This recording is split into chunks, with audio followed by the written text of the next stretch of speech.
Okay, so we're going to keep learning about CSS, and in this video we're going to cover two new ways to select elements. So previously we had written a selector like this that finds all of the H1s on the page. So again, this is a CSS rule.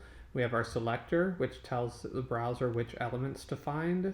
We have our curly braces, and then we have property value pairs. So font size is a property, 48 pixels is a value, and we've changed our H1. So let's select all of the paragraphs on the page, and I'm going to change their color, and I'm going to change their color to red. Okay, this is red in what's called hexadecimal notation. You can write red here, but I never want you to do that. I always want you to use hexadecimal notation or hex code, because I want you making choices about what color your objects on your page are. You might need to match a brand's colors exactly, or you might just want to say this is exactly the red I want. If you Google hex color picker, you can find lots of little tools like this that will give you the hex code for an exact color. You can also pull this out of Photoshop or Illustrator.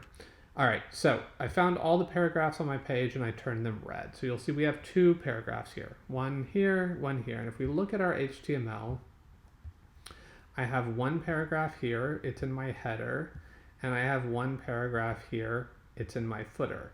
Now, a lot of times we want to be more specific than just what all the paragraphs, right? I'm going to have paragraphs all over my site, and I might want the paragraph in my footer to look different than the paragraph in my header, say.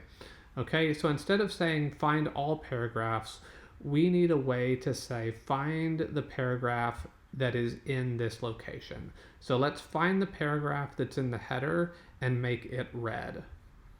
So in our style sheet, instead of paragraph, I'm going to say header space P. So this, when we have a space here, it means go inside. So find the header, go inside it, and find the paragraphs. So now only my paragraph in my header is red, and it's not going to find this element because this paragraph is not in the header. Okay, if I instead wanted the paragraph in the footer to be red, find the footer element, go inside it, find the P, color it red. Okay, so that's one general kind of selector that we've learned, the space or go inside. This is a really important one. You'll use this all the time. You really need to remember this. Okay, so let's say that I want all of my heading elements, my H1s, H2s, to have font family Helvetica, okay? So a lot of times we'll see websites where maybe my headings are a sans serif and my body copy, right, or everything else is a serif, or vice versa. This is a pretty common task. And if we look at our HTML, we see that we have an H1 in the header, and we have an H2 in the main section. Now, I could write a bunch of separate rules, right?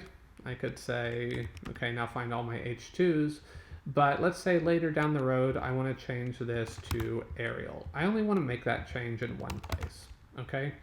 So instead of doing this, I'm going to say find the H1, comma, find the H2, comma, find the H3, and I can go all the way through and do that.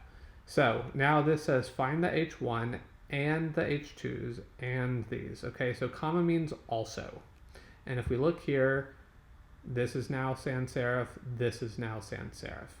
Okay, so two really simple, really important rules. Space means go inside, so find the footer element, go inside it, find all the paragraphs. Comma means also, so find all the H1s, also find all the H2s. In the next video, we'll start talking about how these rules interact.